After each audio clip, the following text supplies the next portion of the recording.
Hey everybody, and welcome back to the Game Nexus for our replay review of Star Wars Battlefront 2. It's almost impossible to do a review of Battlefront 2 without first addressing the whole loot box fiasco of 2017. In this review, I'm going to put that behind us. We've taken some time to play the game after launch and really digest the content and the game for what it's worth. Star Wars Battlefront 2 comes hot on the heels of its first release and came a lot sooner than expected.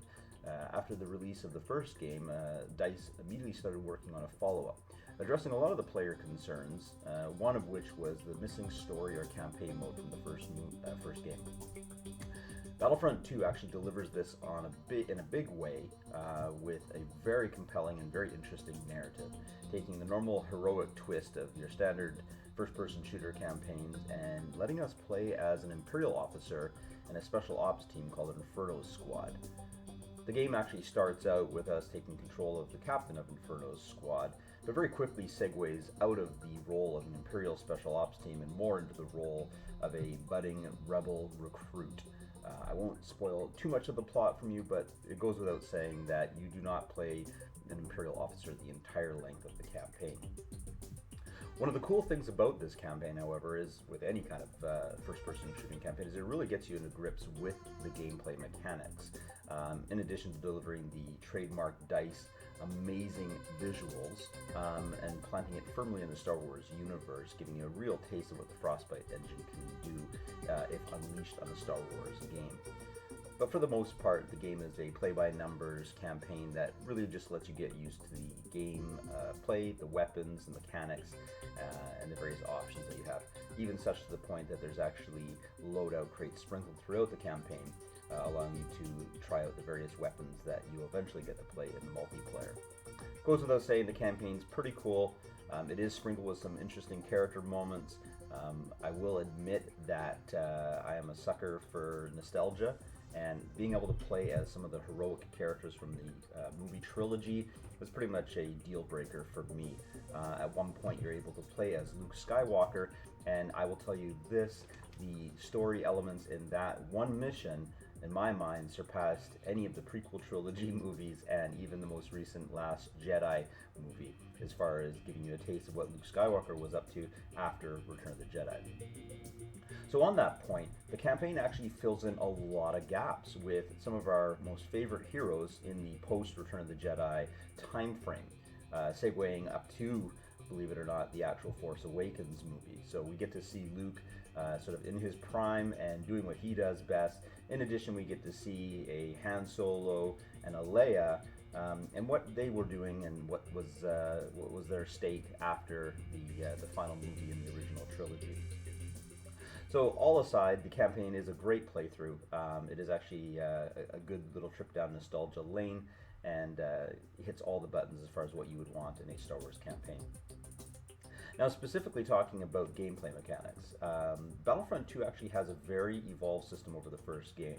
Having played the first game quite extensively, I did love the graphics. The overall gameplay was spot on. However, there was something missing as far as the fluidity of the combat and just in general some of the character animations and movement. This has been addressed as well in the sequel, in that the actual characters feel a little bit more fluid, a little bit less stiff-jointed than the first Battlefront. Third-person mode in this game almost looks like it was an actual focus rather than an afterthought. DICE, typically known for first-person shooters, has never really gone into that world of third-person graphics, over-the-shoulder type idea. Battlefront 2 fixes a lot of the awkward jankiness animations that I found was in the first game, and really comes into its own. So gameplay is very well done, almost to the point where it's a faster-moving third-person shooter. If you're going into this expecting sort of a first-person shooter style game, I would recommend trying the third person. They've also combined some of the afterthought features of the first game into the core mechanics of this one, including the dodge and roll maneuver, which was an add-on update in the first Battlefront. In this game now it's baked right into your character. However, conspicuously missing from the campaign mode, which I did not understand. So your heroes in the campaign mode don't have access to that ability. So let's talk about multiplayer for a second, because really this is where we want to talk when it comes to a Battlefront game. The multiplayer of Battlefront 2 is an amazing mixed bag of game modes and experiences. It's almost overwhelming to a point because there's so many options at this point.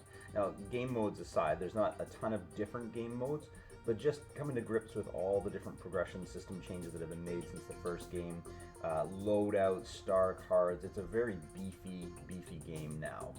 Whereas before it was a simple matter of just outfitting some star cards and picking a weapon, you now have unlock and progression tied to almost everything in the game. You've got guns with scopes, with add-ons. You all have to unlock these, basically needing to actually play out the different game modes in the game. They've also added in an arcade mode, which is something that I thought was really cool. They've even layered in some story elements onto the arcade mode, as opposed to just sort of saying, here, practice around in our sandbox. You get to select different game modes in the arcade mode, which put you into the roles of Princess Leia, Han Solo, and basically just lets you feel a little bit more a part of the Star Wars universe. And again, different play mechanics are encouraged throughout these different game modes as well. So as far as the suite and package of things to keep you entertained with, Battlefront 2 actually delivers on all fronts. Compared to the first game, there's a lot more here, and there's a lot more to keep you occupied.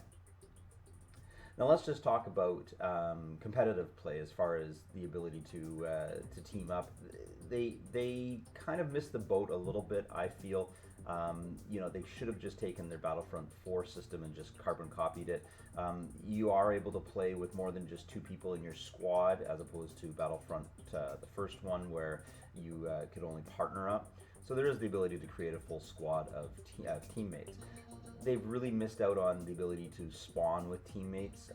One of the frustrating things I felt was that you were constantly randomly spawning, as opposed to picking a spawn point.